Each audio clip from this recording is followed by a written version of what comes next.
Welcome to Under the Show. My name is Austin. I'm here with Kevin, and today we're going to talk about The Bad Batch. But before we get started, please hit that subscribe button and follow us at underthewheels.com. So, Kevin, what are your thoughts on just like the whole idea of a Bad Batch TV show? I'm just excited for more Star Wars animation. I think, if something that you have to understand about Star Wars: The Clone Wars is that at one point it was the only new Star Wars media that was being made. That it was like on Cartoon Network and this like 3D kind of lower budget show. Like if you look at the first season of that show, like the animation is not necessarily the greatest. Like it's very like from pose to pose, and they're making these like crazy, like it doesn't feel real or things have weight.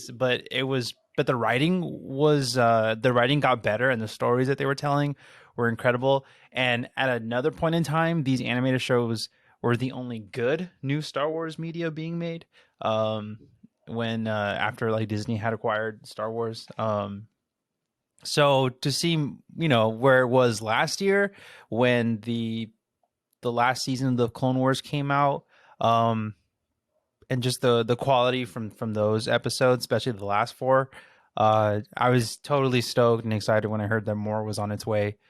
So I'm excited about this new show. I think they set up a lot of interesting things and places that they could take the show, and I'm excited to totally get into it.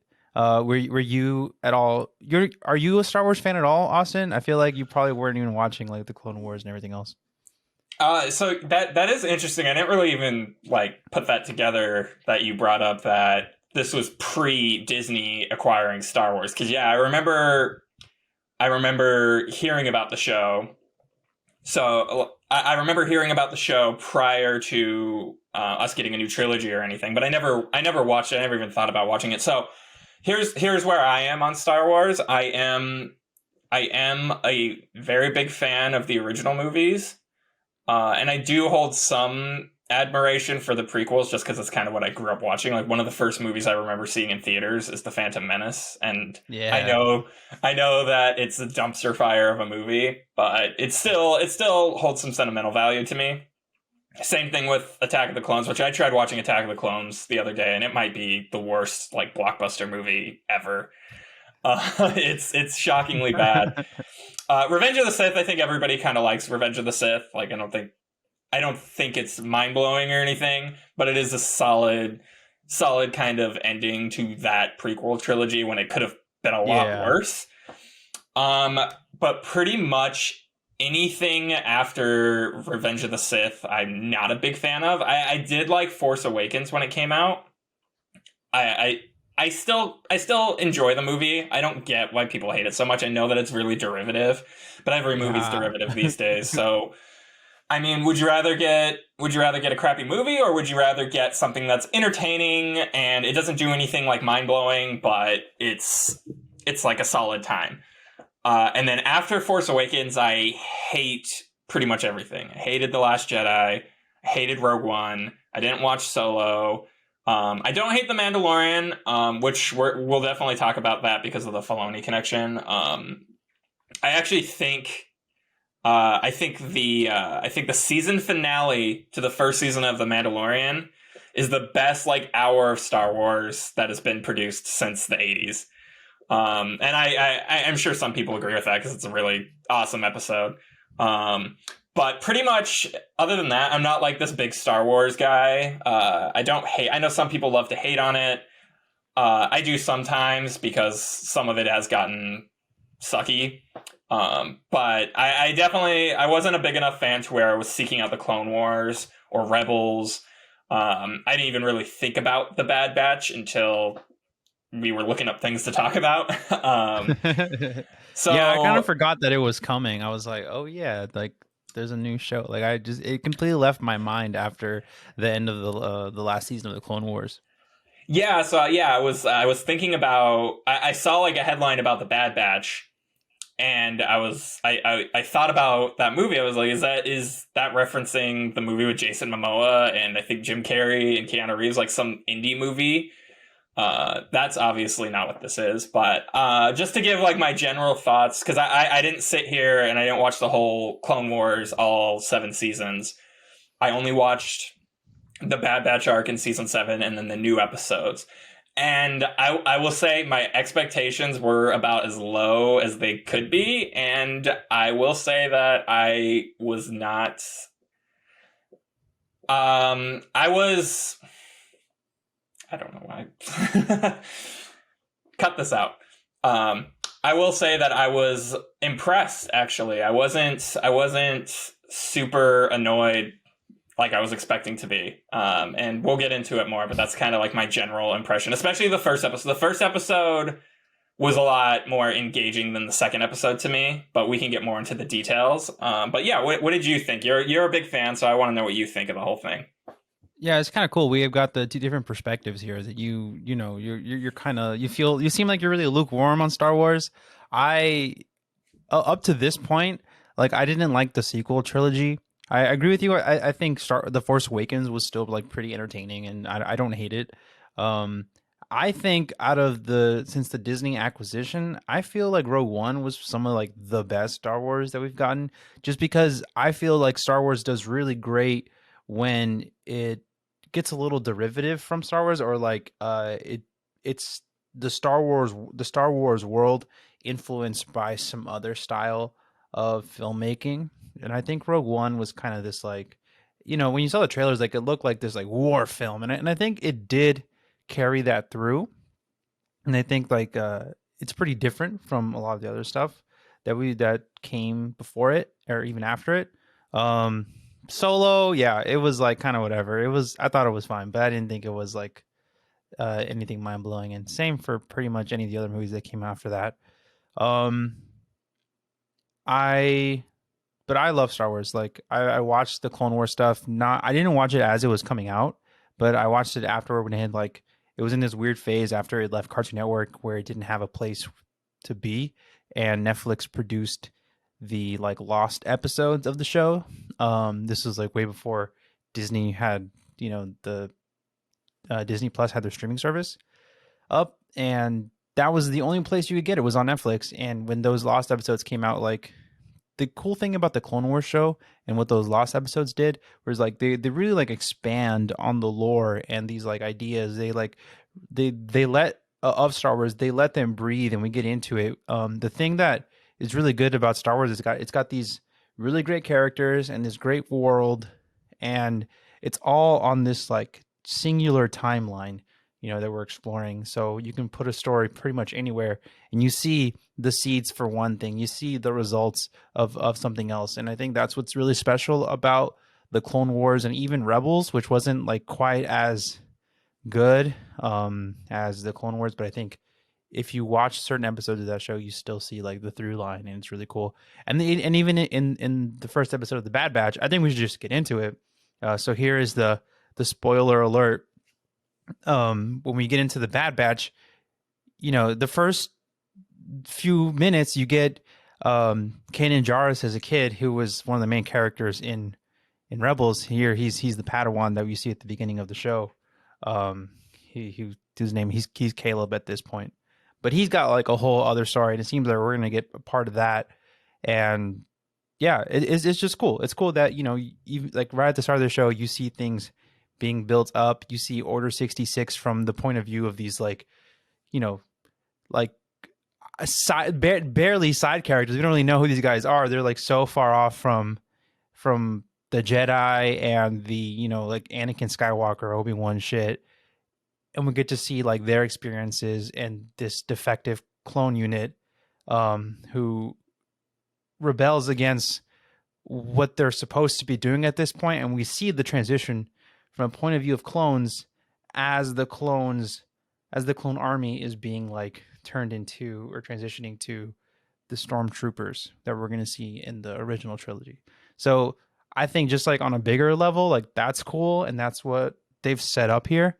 And yeah, that's what I'm excited about, like as I was watching this.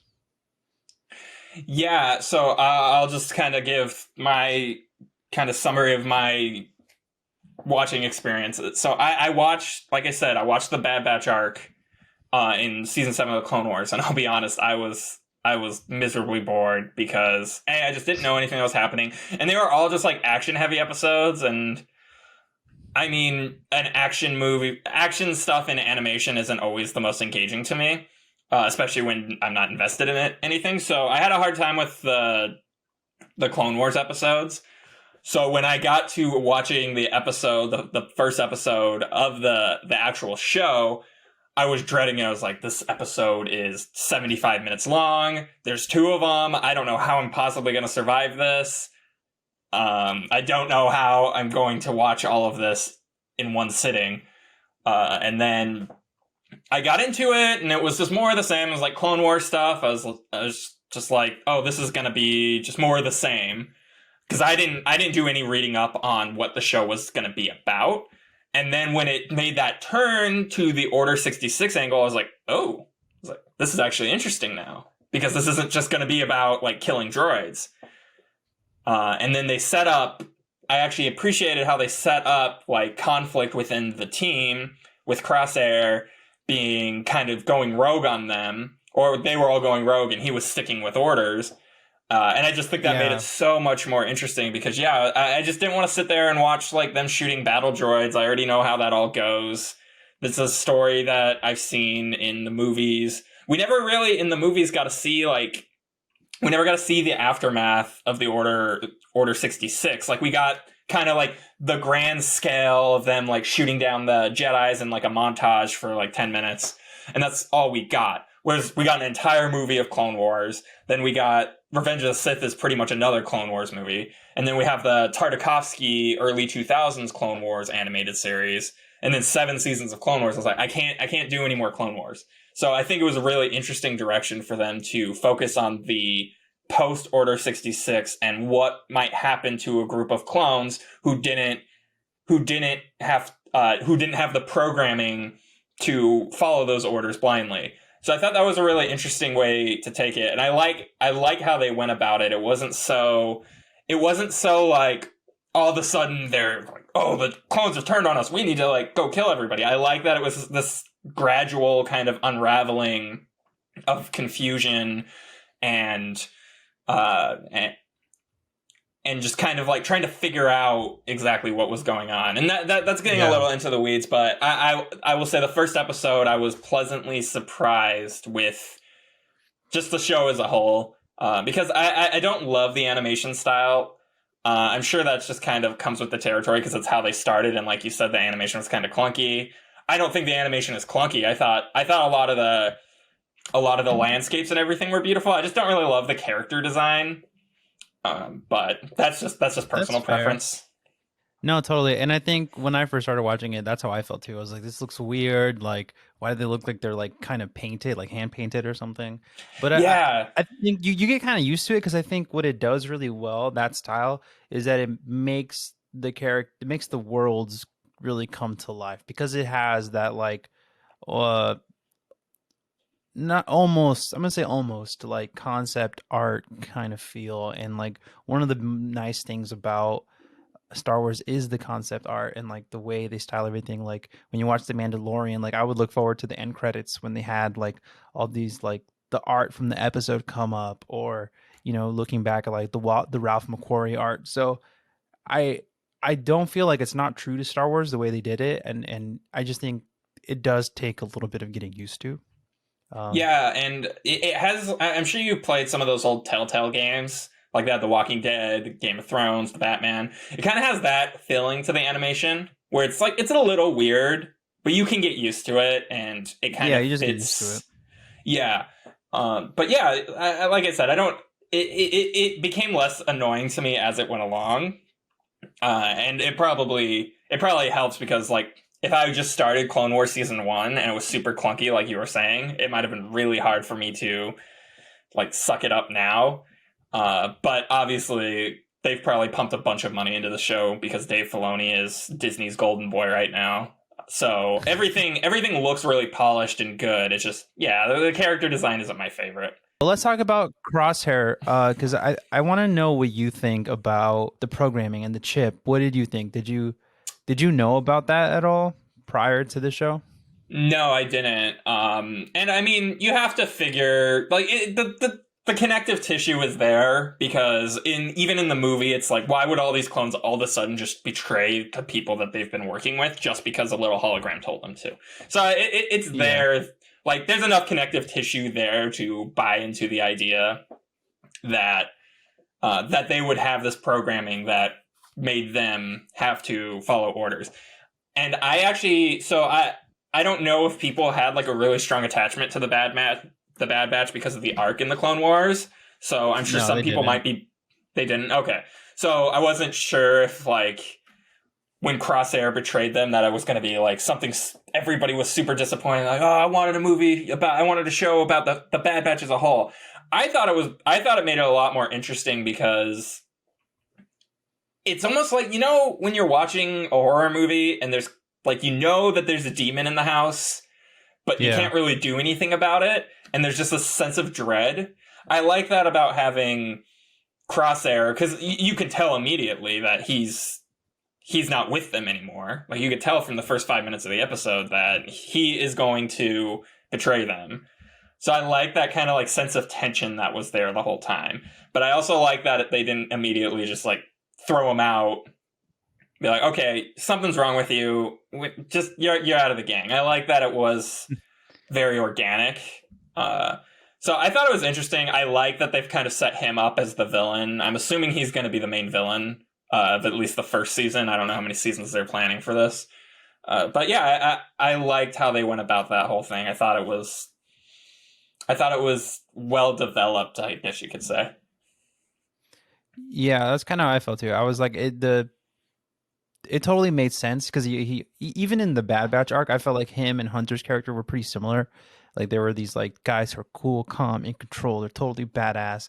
And I was like, well, what's stopping Crosshair from leading the team? You know, he seems to just be just as smart and intelligent and capable. And so to me, I always felt like they were kind of at odds. Like when I first watched that first Bad Batch arc and then watching this, and I felt the exact same way. So I felt from that point of view, like it did feel really organic. But I feel like the chip making him betray the team, I feel like kind of takes away from that betrayal because like when I first watched it, I think I might have missed something. And I thought that he had betrayed them just on like his personal belief alone. And I was like, yeah, that's cool. Like they set him up for that. And even though they did set up this like weird tension that he's like not quite himself, I was like, okay, maybe there's like some residual programming from the chip that's still working its way in his brain or something. But to have him be the only one who's affected by the chip, I was like, okay, like I'll buy into it because this is Star Wars, but you know, it did take away from the betrayal for me. He can still be redeemed, which is, I guess, good. It's a little bit of a cop-out, and I think it would have been smarter to set it up where, like, because I think at the beginning he's only kind of affected by the chip. Where it's like he's not going to just go and start killing his friends, but he is going to kill a Jedi if he sees them. And I think, yeah, exactly. I think making him go into that operation and being like, oh, enhance the whatever. I think that, yeah, like you said, that kind of takes away from the betrayal because it's like, okay, well, now he's essentially just a robot. He's just a robot with programming doing what he's told. Whereas, and the worst part about it is like whenever they do stuff like that, it's always like, you have to remember your friends, remember. Like the way to solve it is just bugging the guy to remember, and I'll have all these great memories flowed back to him. And I'm like, okay, I hope it doesn't go there. But I can't wait till the season finale and we go back to this clip and you predicted it 100%. What'd you think of the second episode? I liked it. I enjoyed it because we got into this like father-child relationship in The Mandalorian, and here we are getting into it again with Omega and Hunter. I like Omega a lot as a character. I think, you know, she's cool, and I think Hunter, the way they still do it really well, but I'm like, can we get another story like into Star Wars? You know, like let's try something a little different here. And so to get more of that, I was like, I don't know, I wasn't disappointed, but I was just like, okay, it's more of this. So here we go again. Yeah, I didn't love. I know you just said you liked the character Omega. I wasn't a fan. I thought the voice acting was kind of annoying. It felt weird, like it felt poorly produced to me, the voice acting, because it felt like anytime she was talking or like anytime she was asked a question, her answers felt so delayed. Like it felt, I don't know, whenever she talked, it felt like so weird to me. It didn't feel natural. It felt like inorganic. And that might just That's be just how a. people from New Zealand sound, bro. I love how people from New Zealand sound, but I didn't think that voice acting was great. I've heard great New Zealand voice acting. I don't think that was. I do love that they've stuck with the whole like New Zealand angle for the clones, though. I think that's a really cool, like, interesting touch. And Tamara Morrison has like the coolest voice ever, so it's Yeah. cool that all the clones kind of have like that Jason Statham from New Zealand voice. So that's all that that little tidbit is cool. I also like that they finally set up, because obviously clones don't exist in the old trilogy. So 4, 5, 6. So I like that they're kind of, and I know they kind of sprinkled that in I think Force Awakens, where I believe it's Snoke is like he says that he'll consider building a clone army if they don't get their troops in order. And I do like that they kind of touch on that a little bit more. And I love that somebody actually I know this sounds stupid, but I love that somebody actually like brought up cost Oh in the yeah, Star Wars universe. I'm like, that how was are they so affording silly. how are they affording all this crap? Yeah, I just think it's hilarious that like we've completely ignored money for like 9 movies. That everybody is just like, how are the rebels funding their cause? And then all of a sudden, Grand Moff Tarkin comes down, and he's like, "Oh, we're gonna cut the clone army because it's gonna be half the cost." I'm like, "Yeah, but your troops are twice as good, and you're the evil empire, and you have infinite money." So it just seems like that's a plot hole that George Lucas created that they're really trying to retcon, and it doesn't really make sense. But I can't blame them for trying, because George Lucas did create a lot of hard to fix issues. Well, okay, yeah, you're touching on a couple things that I want to talk about, and I think that's like, to me, the original trilogy was like this incredible, like just like good storytelling. It's fantasy, and then the prequels trilogy is just like a bunch of concepts and world building shit, and it focused a little bit less on like the fantasy aspect of it all, but it really was just like, hey, here's an idea, here's this incredible world that we used to live in, and it's crazy, and it's nuts. Like you got clones, you got flying cars, you got an army of sword wizards. Like it's fucking crazy. And I think what Dave Filoni has done really well with the Clone Wars is that he like explores all of these things, right? And we get into like the concepts and how they affect people, and get into like the character moments that you can get out of those things. But the one thing that I think kind of fucks Star Wars up every once in a while is when we get into stuff like the money, stuff that's like really granular, that's not interesting in any like Like a fantasy space sort of casino. way. The space casino, the fact that in the Last Jedi the plot is all about getting more fuel for the ship. Um, I When have they hated that. talked I about was, fuel in Star Wars? Nobody's dude, ever what if cared about fuel. the fact that the Force became midichlorians, like that Yeah. one, they're rectifying a little bit, but it's yeah, I don't know. Sometimes it's really hit or miss, and now we're here talking about money, and that's the reason for the clones to go away. It's funny. I hope they don't get any more into it than that, but it's that part of Star Wars that's a little bit hard to love, where they get weird and granular about these things. Yeah, it's so funny when they're like, "Oh, you're gonna destroy our facilities." Like, we'll make sure you're fairly compensated. It's like, wait, like, what is all this money talk? That's so. I mean, obviously, in most movies concerning war and stuff of that nature, money is a topic, but that's never been a thing in Star Wars. It's like, how much would it cost to build a Death Star? There's no amount of, like, you can't put a price tag on that. It's infinite money. So you know what? You just don't talk about it. You're like, they're Yeah, building the Death Star, because that wouldn't exist exactly. in the normal world. It's a fake world. We don't care about money here. Like, yeah, it's kind of silly, but whatever.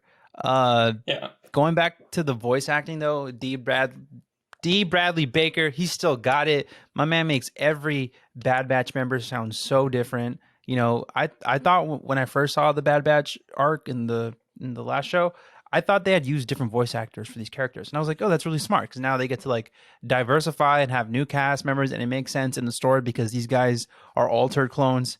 But then I found out it's the same voice actor who does all the fucking clones.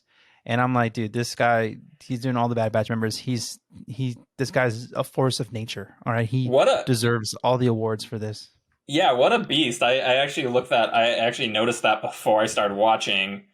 I was like, wait, one guy voices 5 characters that the show is based on? I get it in the arc for an arc of a show that's only 4 episodes, but who knows if this show goes 5 seasons? Like, I was just sitting there watching the scenes, and I'm like, how is he doing this? Is he sitting there in a sound booth, like, talking to himself? Like, I've seen some behind-the-scenes stuff for South Park, because Trey Parker does a lot of the voices, and he does that. He'll, like, stand on one side doing a voice, and then he'll go to the other side do another voice. And, like, is that how he's doing it? Or is he going line by line, just saying everything, and then listening to it, recording, like, listening to his recording, which is probably more likely because this is too many characters, 5 characters, and I'm assuming he's doing other voice work for the show too.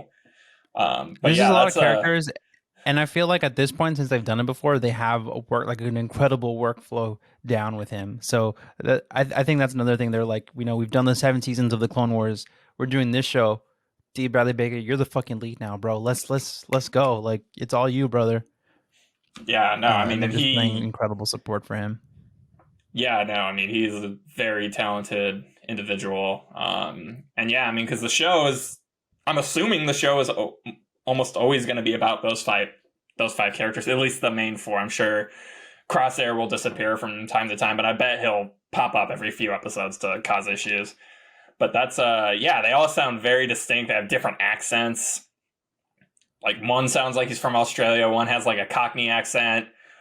One sounds like a robot. Like, it's just, yeah, it's impressive work. The typical clone voice is more there's your Rex, there's your basic clone, like that, and then Hunter has a covered smokiness to his voice, and Tech is a little more British in his sound and is very easy breezy.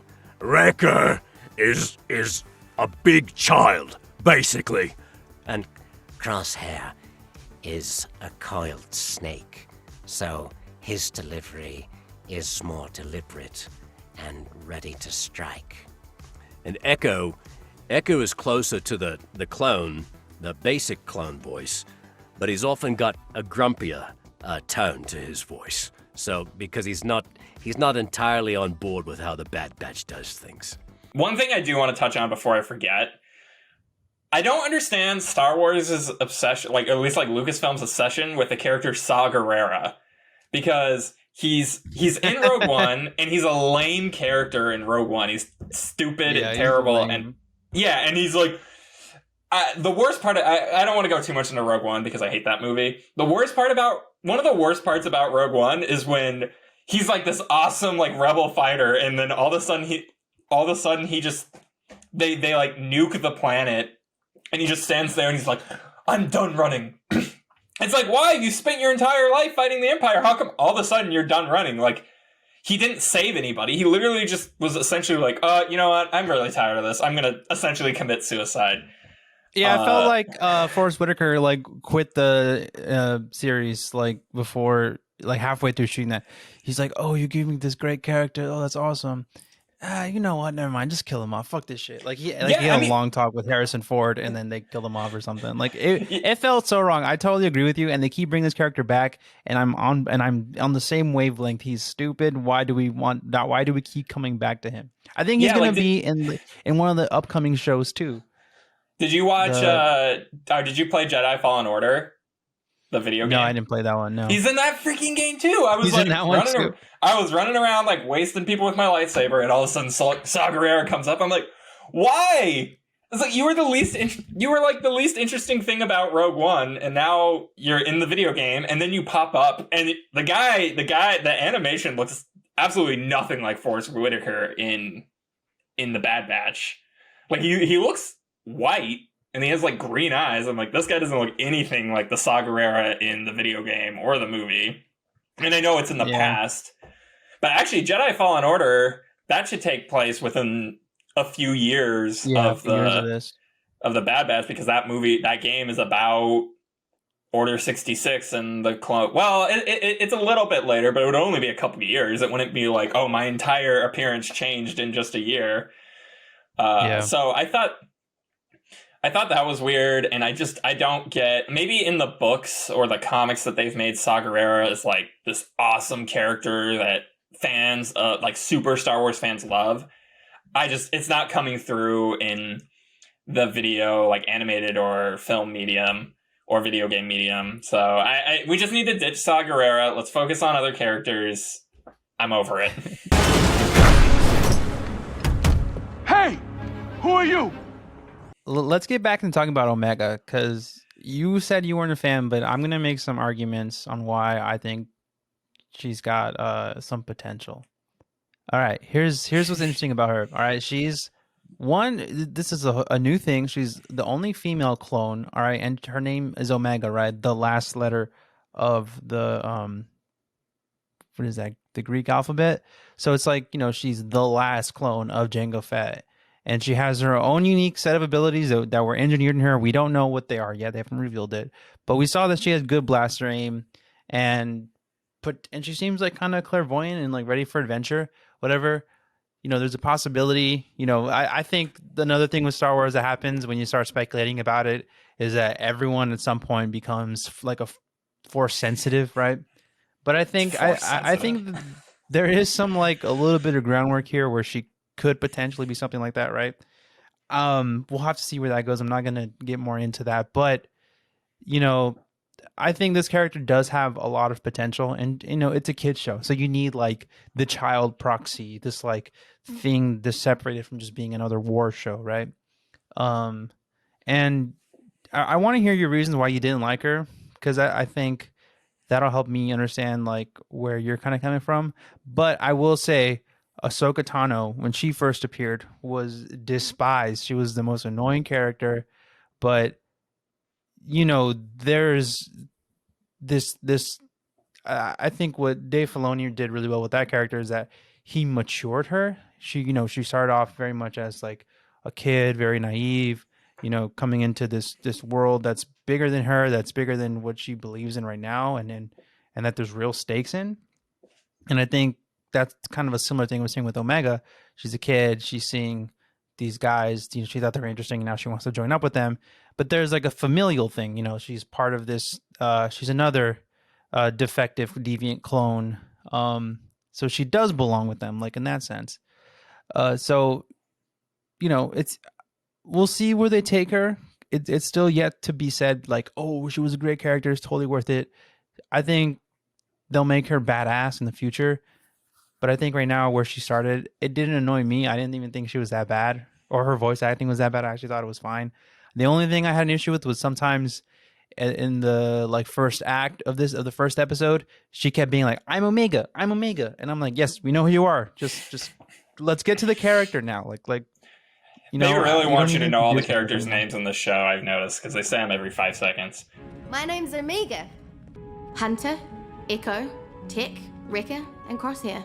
Omega from earlier. Let's get into like a few kind of nitpicky things. I have like a very slight list of things that I thought were not particularly great. Like I think the first episode kind of had like a slow start and set up, like it just had like a ton of exposition in like in like weird parts of the episode, to the point where it was distracting. I was like, we're still here explaining this? Okay, like all right, whatever, dude. Also, the Kaminoans need to have some self-respect, bro. Tarkin came up in here and was like, hey, I'm not going to honor our original contract because we changed our name. And I'm like, bruh, are you for real? Y'all just going to take that? And then they keep working with him. I'm like, this dude's not going to pay you anymore. Where are my space lawyers? You're talking about budgetary restrictions. Let's get some space lawyers in there. I want an entire episode of The Bad Batch to be about the Kaminoans or Camoans taking Grand Moff Tarkin to court, to space court. Space court. Yeah, there you go. There's my original Star Wars idea. That's what I want. There you go. I like it. Another thing, let me know if, please stop me if you have something else to add. Another thing that I thought was, I don't know if you felt this, but the shifting views on clones here is kind of, for me, felt a little tough to do at the beginning. Like in the Clone Wars, that show was all about how like human and the clones were, and like how they despite they're all coming from the same DNA, whatever, they're all different. They all have their own souls and things that they're into. And we spend a ton of time getting to know them. So then to come to this show where you have the Bad Batch who just starts, all the other clones become brainwashed, whatever. They become the same, very antagonistic, and, arrogant in their own way. So to go from really caring about them to now, like, they're the enemy, you don't care about them, they're just fodder. It was kind of hard for me. It's not a huge complaint, but just something I felt. That's interesting, and I feel like that's mostly George Lucas's fault, opposed to Filoni. How much more interesting would it have been? Because, like you said, they set the clones up as like main characters, and then all of a sudden, in the original trilogy, there's no more clones. So why don't they do a show about like a second Clone War where it's like the clones are fighting the Empire, which is maybe still using droids, and then they're enlisting stormtroopers. I'm not saying I feel necessarily like that's need a what show this for that. show is. This show is that transition. We're gonna see all that. Yeah, well, but like you said, it'd be more interesting if some of the clones, like, I get that most of the clones need to, like, just based on Revenge of the Sith. Like, you can't go back and be like, oh, the clones, they don't just follow orders. They have souls of their own, and then it just snap of the finger, and that kind of disappears. Like, I was thinking about it, and I didn't finish the first Clone Wars, so I don't know what happens to, like, Commander Cody or anything. Yeah. I don't know if they do that, but I'm like, okay, well, how does somebody who has like a really strong relationship with Obi-Wan Kenobi or somebody, like, how do they react to that? Do they just all of a sudden switch and then have to do it because of the clone treatment?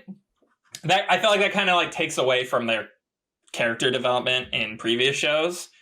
Yeah, I think that's how I felt. Yeah. Like, yeah, you establish all these relationships and everything, and just like one little message, and all of a sudden it's flipped. And like I said, I feel like that's mostly George Lucas's fault. You can't really go back and retcon that, because as soon as they start killing the Jedi, it's clear that they don't really have any autonomy. It's not a very interesting way to tell that story. But I get why their hands are tied, and they just kind of have to go with that angle. We're just clones, sir. We're meant to be expendable.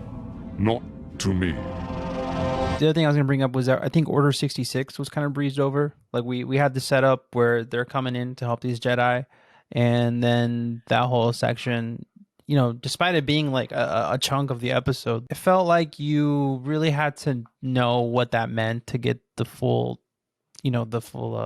impact of it. Like, yeah. we see Caleb running away and his master is shot and killed.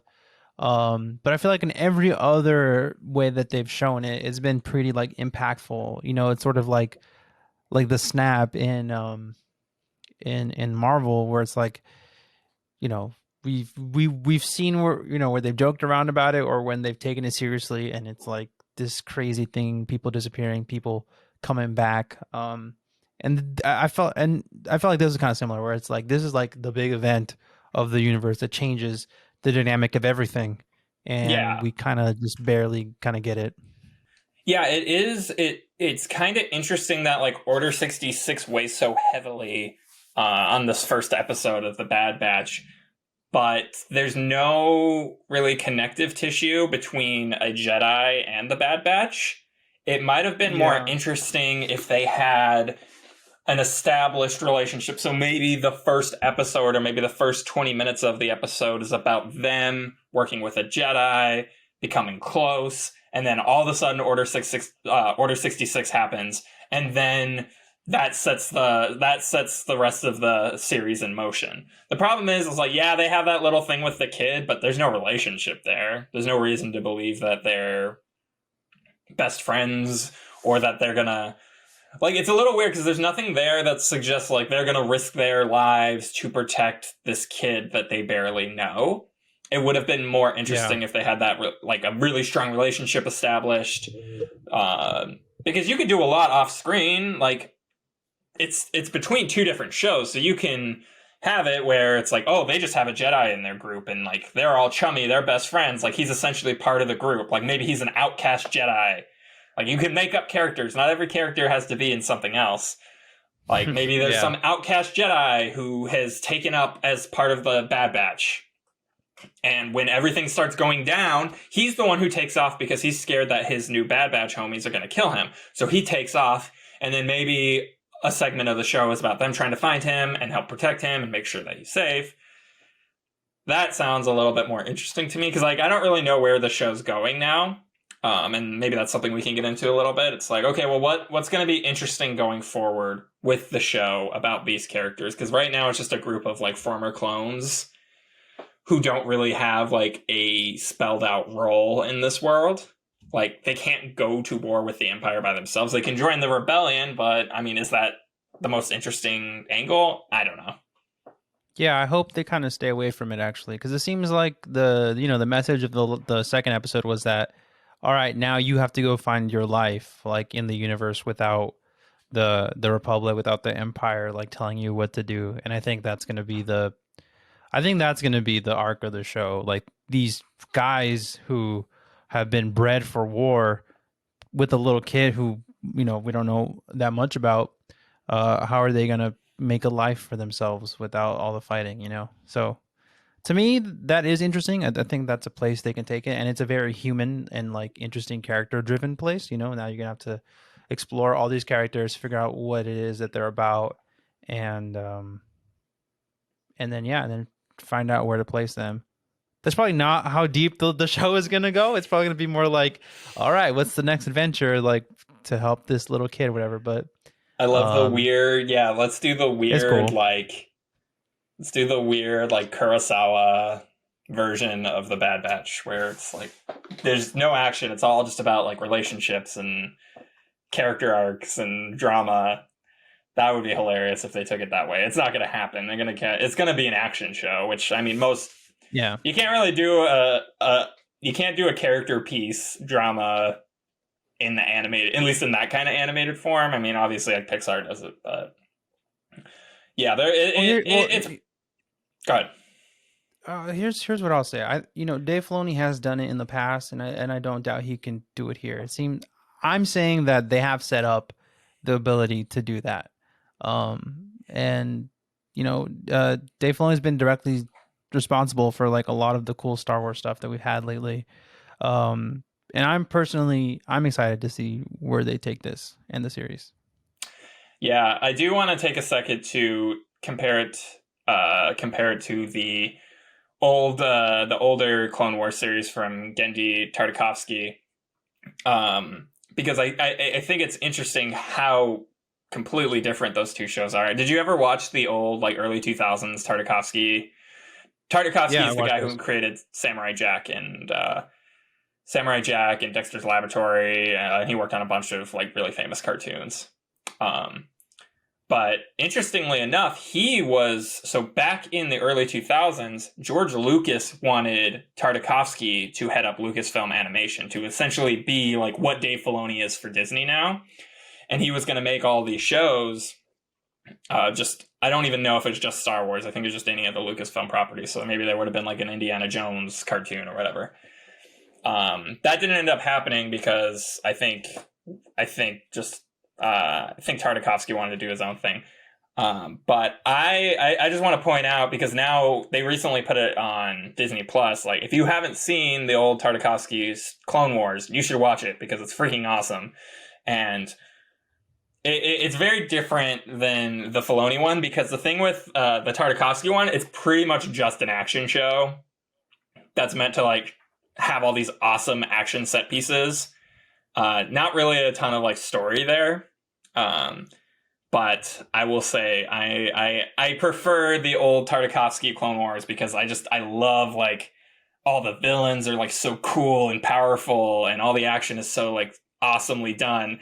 And what I loved about the Tartakovsky ones is like Jedis feel like how they should. Like they feel like these unstoppable forces that just can like take on armies of robots. Because there's like, I remember in one of the early episodes, there's an episode of Mace Windu. He just like wastes like 1,000 droids by himself. And is it realistic? No, but it's awesome. So I just wanted to give a little bit of a shout out to the Tartakovsky Clone Wars and make sure people go check that out on Disney Plus. Cool. Any other final thoughts? No, I think I said everything I wanted to say. I was expecting to hate it. I was expecting to like almost turn it off halfway through and just like read a synopsis online. And I was pleasantly surprised. I did not hate it. I enjoyed it. I don't know if it's something that I could get heavily invested in. But I thought it was a solid job. And like I said, I appreciated that it didn't rely too much on like all the nostalgia crap. There's not too many characters that we already know. And like, especially for me who didn't watch Clone Wars or Rebels, there's like no characters that I know, except the Emperor and Grand Moff Tarkin. But other than that, yeah, I enjoyed it. I'd say it's like definitely if you're a Star Wars fan, it's worth watching. In Dave Filoni, we trust. In Dave Filoni, you trust. All right, everybody. Thanks for watching. This has been another episode of Under the Show. I've been Kevin. This is Austin. Peace out.